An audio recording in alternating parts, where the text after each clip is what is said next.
দেশ বিদেশের বাছাই করা খবর নিয়ে সর্বদাই সত্য সন্ধানী এই নিউজ ভারত। নমস্কার, এই নিউজ ভারতে আপনাদের সকলকে স্বাগত। শুরু করছি মঙ্গলবার রাজ্যের সব জেলায় বজ্র বিদ্যুৎ সহ হালকা থেকে মাঝারি বৃষ্টির সম্ভাবনা। ভারী বৃষ্টির পূর্বাভাস কালিম্পং এবং আলিপুরদুয়ারে।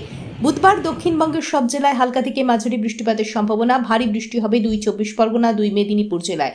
বৃহস্পতি ও শুক্রবার ভারী বৃষ্টির সতর্কতা পূর্ব বর্ধমান, নদিয়া, হুগলি এবং 2 চব্বিশ পরগনায়, দার্জিলিং এবং কালিম্পং জেলায়। শনিবার ও দক্ষিণবঙ্গের সব জেলাতেই বজ্র বিদ্যুৎ সহ হালকা থেকে মাঝারি বৃষ্টিপাতের সম্ভাবনা থাকছে।